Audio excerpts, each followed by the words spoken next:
नमस्कार।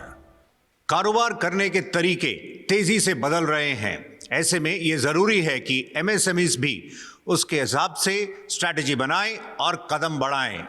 SME express में हम आगरा और फरीदाबाद के बाद आज मौजूद हैं पिंक सिटी जयपुर में। यहां पर हम लेटेस्ट ट्रेंड्स को समझेंगे और नए मौकों के लिए किस तरह की तैयारियां की जा रही हैं इसका हम जायजा लेंगे। आज के सेशन में हमें कई खास मेहमान ज्वाइन कर रहे हैं। I am happy to welcome Sujaram Meelsa, patron 40। Sir धन्यवाद हमें कार्यक्रम में ज्वाइन करने के लिए, शुक्रिया।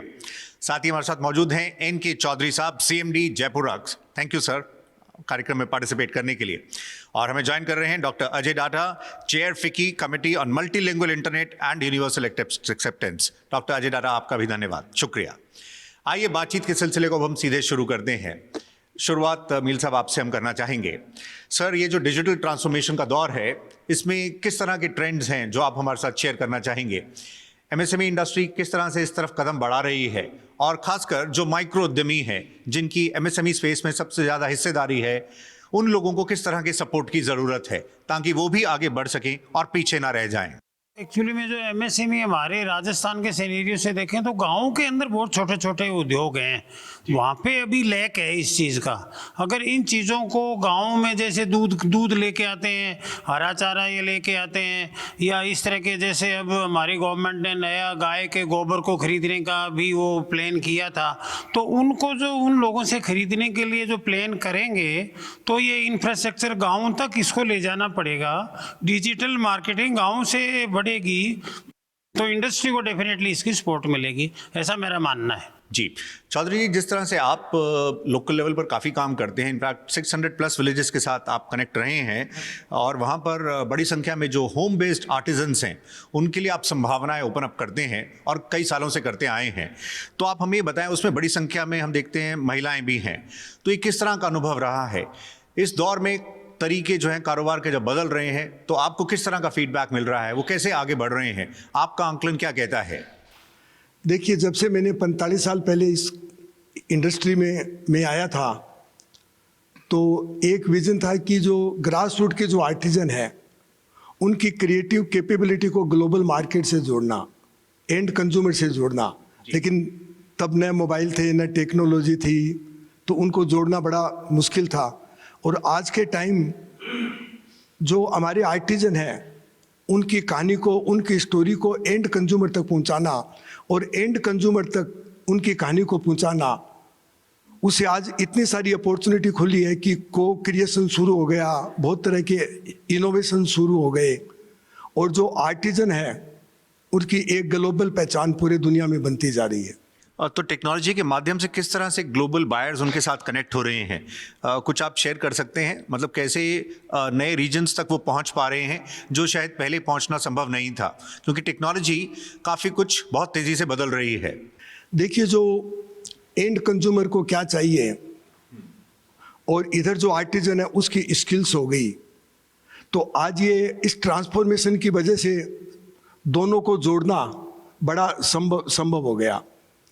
आज एक जो आर्टिजन है जो हाथ से काम करता है वो देख सकता है कि मैं जो प्रोडक्ट बनाता हूँ मेरे कॉम्पिटिटर कौन है, ग्लोबल मार्केट में इसकी कितनी मांग है और कस्टमर को क्या चाहिए, और कस्टमर भी चूज कर सकता है कि मुझे किस आर्टिजन का, किस स्किल्स का मुझे माल खरीदना है। जी, तो हम देख रहे हैं ये तो जिस तरह से बात हुई कुछ ग्रास रूट लेवल की, लेकिन एमएसएमई पूरा अगर हम इकोसिस्टम देखें ये इकोनॉमी की बैकबोन है और इनका बहुत बड़ा कंट्रीब्यूशन है जॉब एम्प्लॉयमेंट के साथ हम देख रहे हैं जनरेशन में भी, और साथ साथ आगे जो नई संभावनाएं आ रहे हैं उसमें इनकी भूमिका खास रहने वाली है। अजय जी, आप ये बता सकें तो ये टेक्नोलॉजी के माध्यम से अगर वो आगे बढ़ रहे हैं तो और इस तरफ कदम बढ़ाना चाह रहे हैं तो किस तरह की उन्हें पैरामीटर्स को ध्यान में रखना चाहिए ताकि टेक्नोलॉजी भी अगर बदलती है तो वो रेलिवेंट रहें और एक रणनीति ऐसे बनाएं कि सही दिशा में आगे बढ़ सके?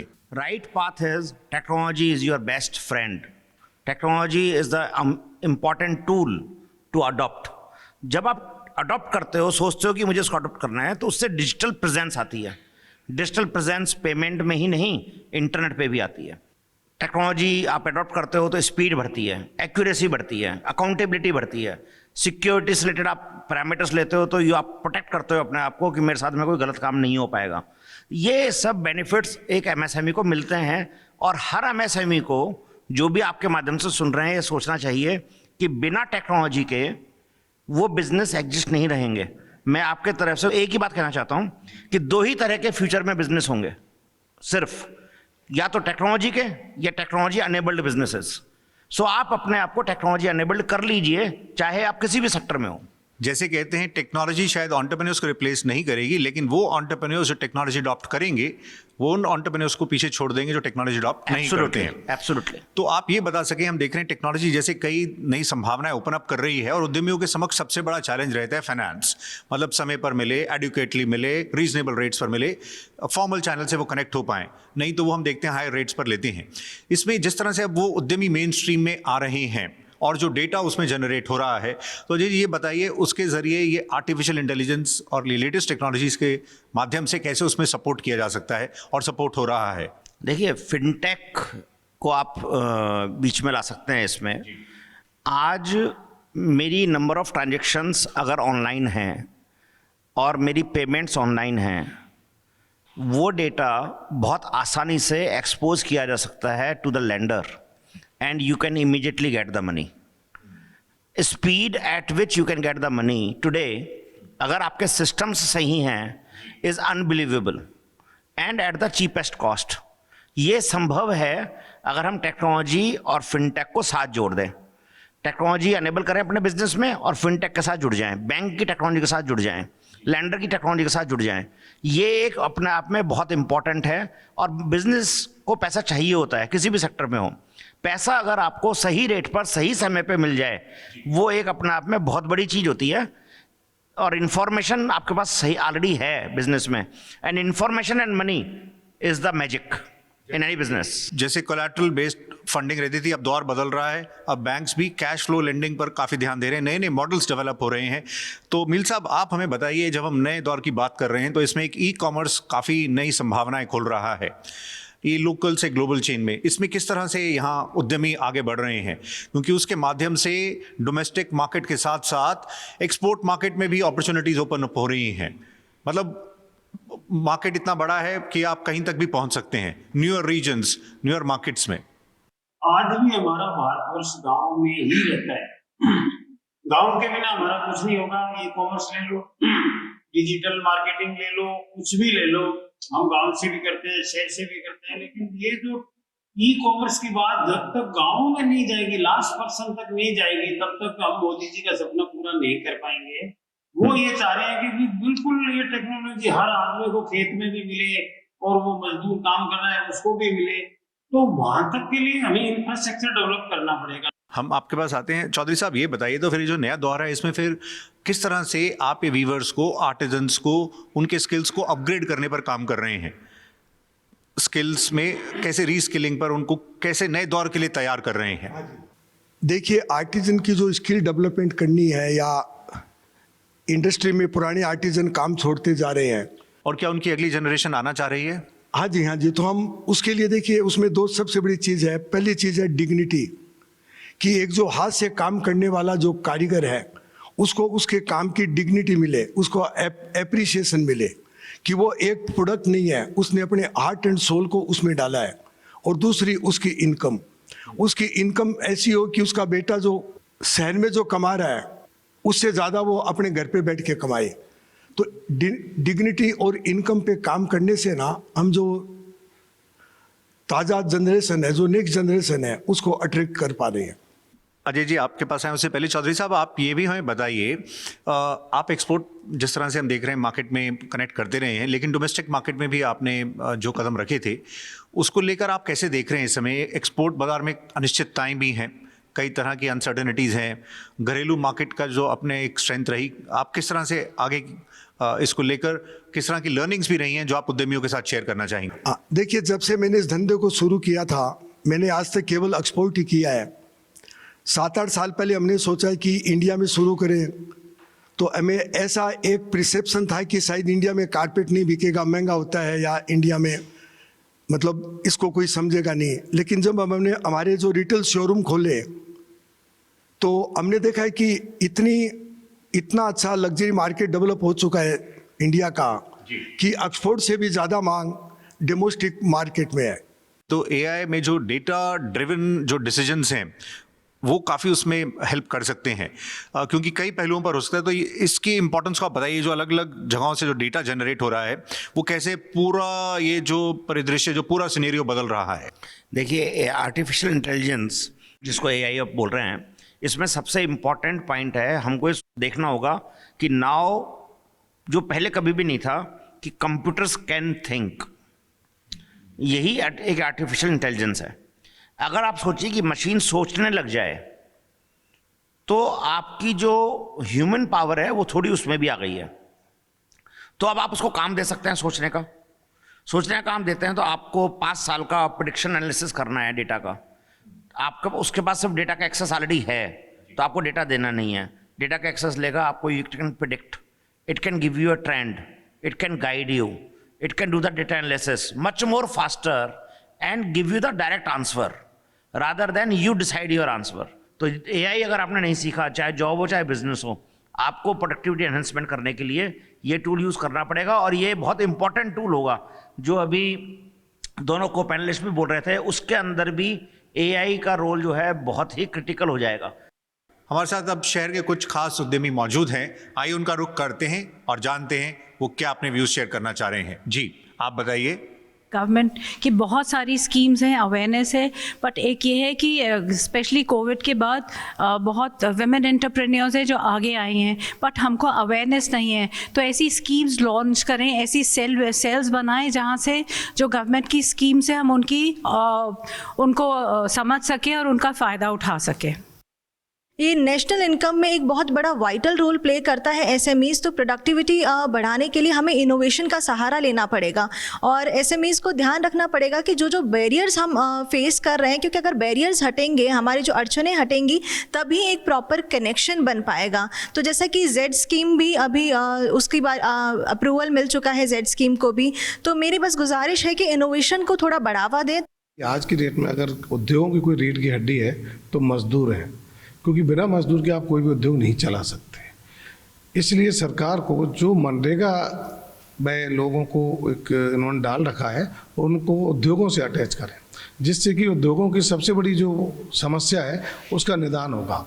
मेरा सुझाव है कि जो सरकार योजनाएं रन करती है, पॉलिसीज़ बनाती है, उसको थोड़ा फ्लेक्सिबल करना चाहिए। जो सब्सिडीज़ है जिसे एमएसएमई क्लेम कर सके इजीली, ऐसी स्कीमें रन करनी चाहिए। बैंक के साथ ऐसा कोलैबोरेशन होना चाहिए जिसमें जितनी भी एमएसएमईज़ है वो अपनी ईजीली अपने जाके फॉर्म भर सके, ईजीली उसको जाके क्लेम कर सके, उसमें ज़्यादा हर्डल्स ना हो। और अगली बार जब भी वो योजना बनाए तो उसको थोड़ा और ईजी कर दे और इस सब्सिडीज़ को जो है, जो इंटरेस्ट रेट है, उन सबको और थोड़ा कम कर दे। जी, आप बताइए। एमएसएमई का उत्थान तभी हो सकता है जब मैन्युफैक्चरिंग को हम लोग नेक्स्ट लेवल पे लेके जाएं। ठीक है, ग्रामोथोन अच्छी चीज़ है, ग्रामोथान अच्छी चीज़ है, हाथ से काम करना अच्छी चीज़ है, लेकिन उससे हम लोग एक स्केल ऑफ इकोनॉमी जिसको बोलते हैं वो अचीव नहीं कर सकते हैं कभी भी। उसको अचीव करने के लिए हमको पॉलिसीज़ ये बनानी पड़ेंगी कि एमएसएमई है जो डिसेंट्रलाइज करे, वर्कफोर्स तक हम जाएं। तो छोटे हब एंड स्पोक सिस्टम आप बनाइए, उसके तहत पूरे इंडिया के अंदर छोटे छोटे स्पोक्स के अंदर काम हो और वो हब से कनेक्ट होकर और सेंट्रली आप प्रोडक्शन इतना बढ़ाएं कि आप पूरे दुनिया के प्रोडक्शन सेंटर बन जाएं।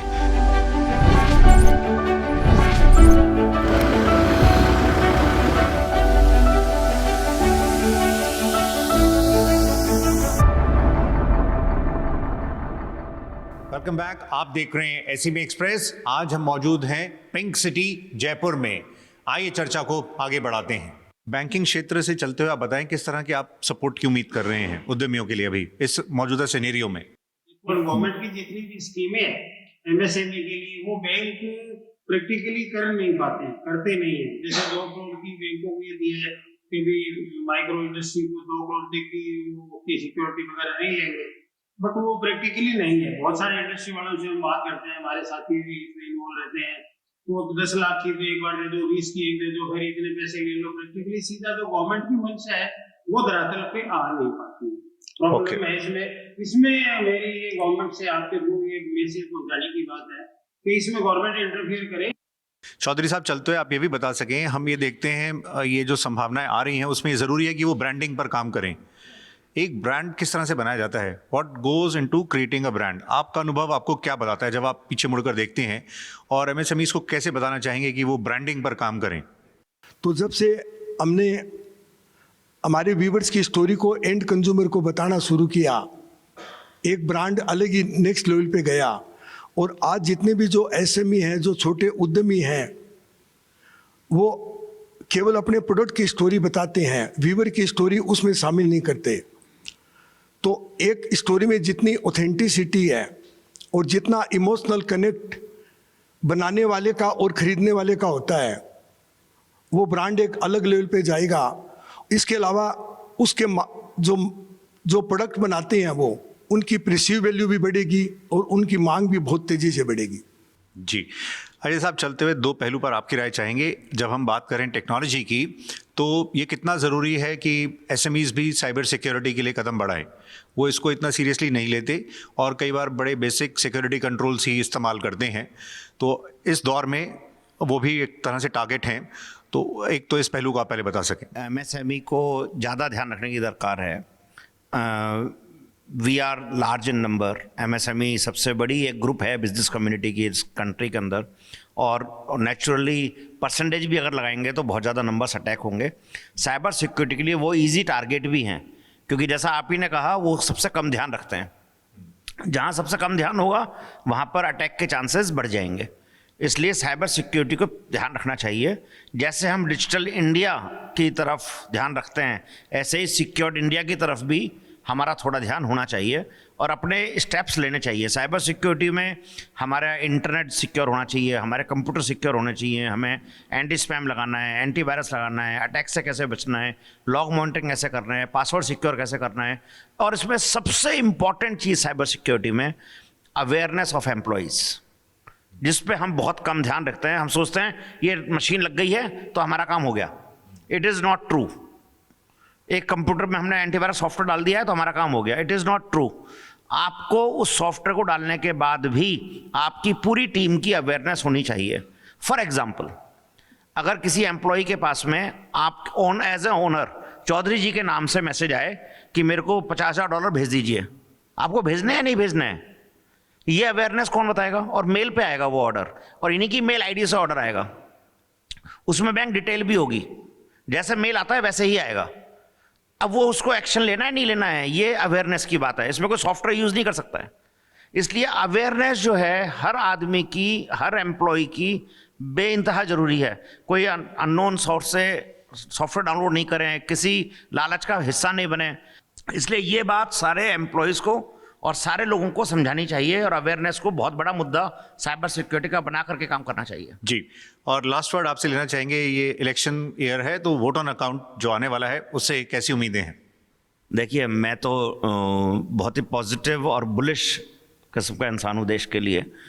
मेरा ऐसा मानना है कि we are as a country we are moving towards a unpresented time.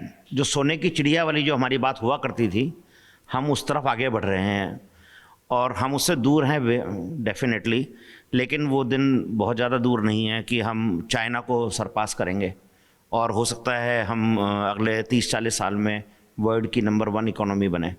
मैं उस बात को गलत नहीं मानता हूँ अगर हम ऐसा सोचें तो। और उसी लाइन में ही हमारे वोट ऑफ अकाउंट्स भी हमारे प्रेजेंट्स होने चाहिए। हमारा जो रिज़ल्ट है एक्सपेंडिचर का वो हमारा बढ़ना चाहिए, जो इन्वेस्टमेंट का है वो बढ़ना चाहिए, और उसमें हमें बहुत ज़बरदस्त रूप से ग्रोथ भी आने वाले समय में दिखनी चाहिए। जी, तो अभी के लिए इतना ही। अमील साहब धन्यवाद, चौधरी जी आपका भी शुक्रिया, डॉक्टर दाता आपका भी धन्यवाद। पर आप ही बने रहें क्योंकि हमारे साथ कुछ शहर के उद्यमी मौजूद हैं। आइए अब उनका रुख करते हैं और जानते हैं और समझते हैं कि उनकी तरफ से किस तरह के सुझाव हैं या कुछ प्रश्न अगर आप पूछना चाहें। जी please. Plug and play model can be developed, जहाँ पर उनको पूरा इंफ्रास्ट्रक्चर मिले और an entrepreneur go and start their production. This will save the most of the time of gestation period of the factory setup, as well as give the focus on the production and the innovation only. जिस तरह से cyber security की हम बात करते हैं, जिस तरह से हम आने वाली टेक्नोलॉजी AI की बात करते हैं, इसके लिए हमारे को एजुकेशन का जो बुनियादी ढांचा है उसको बढ़ाना जरूरी है, जिससे हमारा MSME सेक्टर सबसे ज़्यादा ग्रोथ करे। प्रॉब्लम क्या आती है कि हम जब रिसर्च एंड डेवलपमेंट पे जाते हैं तो MSME compete नहीं कर पाती उस प्रोडक्ट से जो दूसरी कंट्री से आ रहा है या उस प्रोडक्ट से जो बड़ी मशीनों से बन रहा है, तो MSME उस पर लैग कर जाती है। रिसर्च एंड डेवलपमेंट और इनोवेशन का बहुत बड़ा रोल है, गवर्नमेंट को उस पर ध्यान देना चाहिए और मैं मानता हूँ कि सेक्टर वाइज उस पर काम होना चाहिए। R&D की बड़ी प्रॉब्लम है रिसर्च एंड डेवलपमेंट का। एक्चुअली उन्हें नहीं मालूम कि किस कंट्री में जाकर उन्हें किस प्रोडक्ट पे वर्क करना चाहिए, या एक्सपोर्ट बढ़ाने के लिए उन्हें और कौन कौन से डॉक्यूमेंटेशंस हैं या पॉलिसीज़ हैं उन पे वर्क करना चाहिए। सो आई थिंक गवर्नमेंट को इस तरीके के MSME को हेल्प करना चाहिए। अभी हम लोग सब जानते हैं कि MSME जो है it's building block of nation, तो बूस्ट उसको काफ़ी चाहिए। और डेफिनेटली टाइम टू टाइम हम देख रहे हैं गवर्नमेंट की काफ़ी स्कीम्स आती हैं जो एंटरप्रेन्योर फ्रेंडली होती हैं, बट द थिंग इज़ वो लास्ट पर्सन तक जो इंटरेस्टेड है नहीं पहुंच पा रही हैं। जो हम देख रहे हैं विलेजेस में अवेयरनेस नहीं है। आप कुछ कह रहे थे जी। ऑनलाइन ज्वेलरी का बिजनेस बढ़ाने के लिए हम क्वालिटी को इम्प्रूव कर सकते हैं, हायर स्टैंडर्ड्स ऑफ हम क्राफ्टमैनशिप को फॉलो करें और अपने कंज्यूमर्स को हम हॉलमार्क्ड और सर्टिफाइड ज्वेलरी प्रोवाइड करवाएं, और ट्रांसपेरेंसी के लिए हमें अपने प्रोडक्ट का फुल ब्रेकअप उन्हें देना होगा। आप सभी का शुक्रिया कार्यक्रम में पार्टिसिपेट करने के लिए। मील साहब शुक्रिया, चौधरी जी धन्यवाद, डॉक्टर डेटा आपका भी शुक्रिया। तो अभी के लिए इतना ही SME एक्सप्रेस के जयपुर राउंड से। अब हम आपसे मुलाकात करेंगे लुधियाना में। फिलहाल नमस्कार।